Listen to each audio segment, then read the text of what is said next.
boy fighting for his life.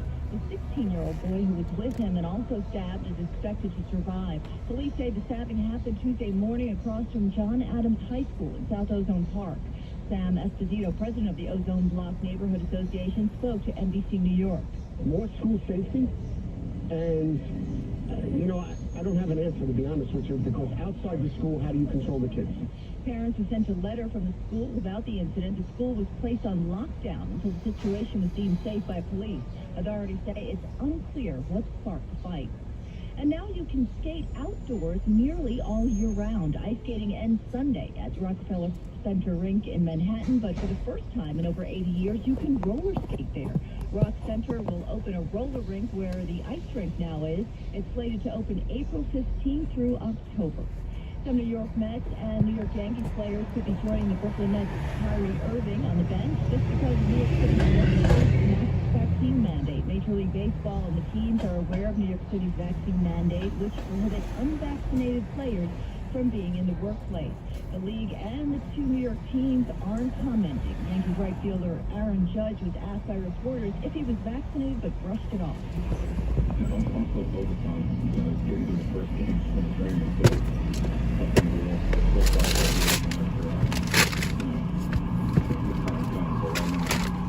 Only things could change, so I'm not really too worried about that right now. The New York baseball season set to begin April 7th when the Yankees host the Red Sox. Your forecast from Ramsey Mazda Weather Center. It'll be sunny today, highs in the mid-60s. Tonight, light rain on and off, low 47. Thursday, St. Patrick's Day, there's a 70% chance of rain, highs in the mid-50s. It's 56 degrees and sunny at 11:05 from the 77 WABC Midtown Manhattan studios. I'm Jacqueline Carl. Traffic and transit is next. The news never stops at WABCRadio.com. Keep it here on 77 WABC for more of the Brian Kilmeade Show. WABC, traffic and transit. It's a slow roll, FDR Drive northbound at 2020 Dirt Street, exit 7. An accident just cleared, but traffic is jammed back to the Brooklyn Bridge, exit 2. On the Gowanus eastbound after the Prospect Expressway, exit 24. That accident also cleared, but traffic is stopped in the Belt-Merge split, exit 22. I'm Jacqueline Pearl with your traffic update on 77 WABC. Solid information, the freedom to talk about it. New York Attitude. Talk Radio 77 WABC. From ISI, News headquarters in New York City. Brian, everything you say is awesome. I love your show. I'd like to compliment you on having the best show on radio. Thank you. The most approachable radio host in America. You're different than any other folks on the radio, so thank you for what you do. Thank you for always calling balls and strikes. I really do appreciate that. It's Brian Kilmeade. Thanks so much for being here, everybody. It's the Brian Kilmeade Show from New York City. Crime ravaged and demanding a vaccine for the Mets, Yankees, Nets, and Knicks. Unbelievable. They can't play at home. Congressman Brian Fitzpatrick coming up at the bottom of the hour. Jennifer Griffin in a matter of moments. Alexa, good morning. Cover, including Alexa, what's going on? President Zelenskyy just a couple of hours ago. We were to a joint session of Congress 2 days prior to a joint session of Parliament in Canada. A week before that, an address to the UK Parliament, and a week before that, he addressed, or 2 weeks, addressed the European Union. He wants to get his message out that it is not just about Ukraine. It's about standing up for democracy and Western culture. And I agree. Let's get through the big three. Now, with the stories you need to know, it's Brian's Big Three. Number 3. So if the Chinese do provide military support to the Russians, what will the U.S. do? Again, without going to the specifics of what we'll do, we've made very clear that that's not something that we're going to take sitting down. Well, there you go. China trying to keep them. With their economy sucking in and COVID cases rising, might not be a great time to be great friends with the world's #1 pariah, Russia, China. So I think they may choose to back away before Western sanctions start being directed their way. Number 2, inflation defeats presidents, and even if it isn't Joe Biden's fault, it is his problem. Polls show, people say even if prices go up, they're still in favor of this oil and gas ban. Sure, that's what they say now, but 3, 4, 5, 6, 7 months from now, we don't know if they're going to be as willing to sacrifice. Well, 75 cents, not $30 a gallon more. The economy, inflation, rising gas prices, the administration's cure-all. For now, spend, spend, spend. And oh yeah, blame President Putin. Well, even some in their own party break from that illusion, and the American people are not buying it as we see the latest presidential polls. Number one. Close the airspace. Please stop the bombing. How many more cruise missiles have to fall in our cities until you make this happen? Yeah, there he goes. President Zelenskyy, the fight. The address to Congress and the talks which could lead to peace. We will have it all as we comprehensively cover the brutal war in Ukraine as Russia's cruelty can't overcome Ukraine's bravery. Let's bring in Jennifer Griffin. You know what Jennifer does everything. Fox News national security correspondent. Jennifer, first off, what did you think of the president's address, President Zelensky's address to the joint session of Congress? Any surprises? Thanks, Brian. I think what was most notable, first of all, I mean, what an orator. We have not seen leadership like this for a long time, and I think we're at a historic inflection point. But I also think you have to put into context the emotions of what he is enduring with his people. Video from Patrol is on the road. And from the other cities that are being attacked, it is Starbucks. gut-wrenching. We know from the loss of our own colleagues how incredibly brutal the Russian military is. America run on No concern for civilian lives. I thought what was most notable about what Zelenskyy said was when he spoke directly to President Biden and to the Congress, and he said to President Biden, "You are the leader of the nation. I wish you to be the leader of the world. To be the leader of the world means to be the leader of peace." He got a standing ovation from Congress, but what was notable was that he did not mention NATO anywhere in his speech. That's significant because obviously NATO is a trigger word for Vladimir Putin as part of the propaganda as to why Putin said he invaded Ukraine because of looming NATO membership, which of course is something that's in Ukraine's constitution. So NATO is a factor. But he also was trying to say, don't just look at this conflict as whether Ukraine is a member of NATO or not and draw this hard line at the border with Poland, but look at this as a symbol of democracy, of free people standing up to autocracy, to dictators, to people who are trying to extinguish another another free nation.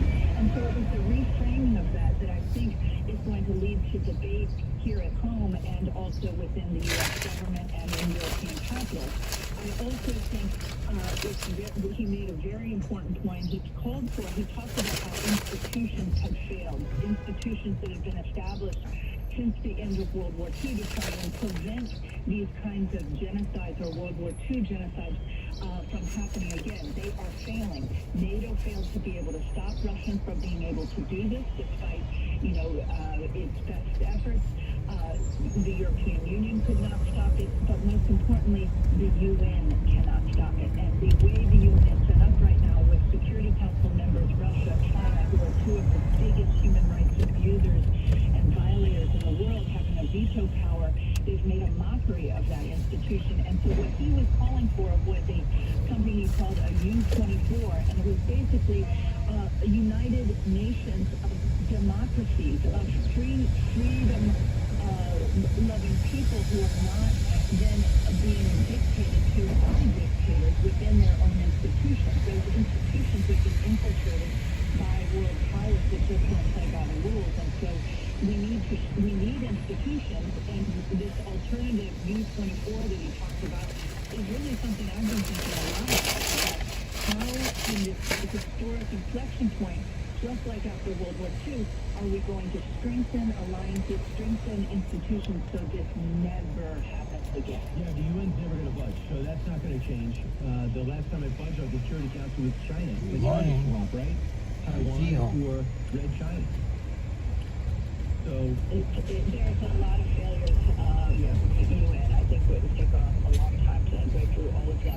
That being said, we can't not have a UN or a EU or a NATO. Getting rid of alliances then creates anarchy and allows autocrats to just... Joseph Taylor, I see you. NYC Sky Rapper, I see you. You have wars between Welcome back. that also get out of control. So reestablishing global world order with this kind of invasion of other countries and trying to extinguish a country from the map, which is what Vladimir Putin is doing right now. That is where the debate should be and actions need to be taken, because this is a Head to your pickup at 1A98th Street. several weeks, right? So Jennifer, what do you think of the analysis right now? All set, let's that the go. Russians were running Turn out of right on East 97th Street. provisions, they're running out of ammo, they're running out of equipment, and they're Turn right on East They 96th could Street. hold on for 10 days. How much of that is real? I think there's a lot of truth to that. I think In 900 feet, turn right on Madison Avenue. Issues of morale issues of inability to be able to take these population centers. They're stymied and stalemated. 21 days into this, nobody thought that Kyiv the capital could have held on for 21 days. This is truly extraordinary. And so do not underestimate the will to fight of the Ukrainian people, as we've seen evidence of. I think the Russian military is proving itself to be a big lumbering that still has 90% of its firepower left and can do a lot of damage. And it still has artillery, long-range fire. We're now up to, I think, more than 950 missiles, ballistic and cruise missiles fired into. We see the condition of the cities and what they've done, what the Russians have done to places like Mariupol. They are willing to do that to every city in Ukraine. They are not out of a will to continue. Vladimir Putin, if anything, is feeling more and more cornered, and that's a very dangerous position for him to be in. Sun Tzu always quote the famous, author of war, always build a golden bridge of retreat for your enemy, because you don't want them cornered, you don't want them having no way out. That being said, so they're definitely having problems. Even if this were going as planned, as Putin said, from a military perspective, if you look at military doctrine, as it's been explained to me, in about 10 days' time, any military, any ground force would need to take a break, a pause for resupply. That would happen even if they had gone with their plan, swimmingly, which they haven't. They've been stopped at every turn by the Ukrainian resistance and the incredible, shoulder-pounding weapons that the U.S. has provided to the Ukraine. But that being said, so if every day that Kyiv and President Zelenskyy and his team can hold on in the capital, We see you. if they can get to that 2-week mark, I do believe you're going to start seeing the Russians have real problems with resupply, serious problems. And so these are really... Turn right on Madison Avenue. And so whatever weapons he needs, sort of a no-fly zone, as President Biden and others have explained why that is not viable right now, despite his very emotional appeals to the Congress today, and also this red herring of the MiG-29s. I've tried to explain for several weeks now why that is not really the most useful weapon right now. Now, what we're about to hear from President Biden in the next few minutes, I understand, is an outline of the $800 million of weapons that are flowing, that he's authorized and that will be flowing, in days and hours. And those will include some very, very significant attack drones, is my understanding. And that is something they can make great use of. My understanding is they're American, but I'm going to let the president speak to that, because that's not my reporting of the Yep. Good morning, Michael May. What's up? I see you. I see you. I got my coffee on the way to work. The Turkish drones, there were about 50 of those TB2 drones that were provided over the last 2 years by the Turks, and they've been very effective. And so I think looking at that model is a good one. Remember, and just back to the MiG-29, because it's been really hard to explain this to our audience, is they would still need very complicated radar system integration with the Ukrainian military. Those things are not just ready to be rolled out, flown across the border. They've been mothballed, they need maintenance and parts. It became a symbol for the desire of the American people and Congress to help President Zelenskyy, but really, I know firsthand that there are people In 900 feet, turn left to on really- East it's not 101st just about Street. annoying Russia. I think we're beyond that at this point. I mean, the kinds of weapons that the U.S. and NATO are sending in there are pretty significant weapons. So I understand Inspector General Michael Repast. He says there are direct fire anti-tank weapons, different than javelins, which are batteries. Turn left they need on Fifth batteries. Avenue. He says Then you turn can get left them in on there. East People called 96th in-laws. Street.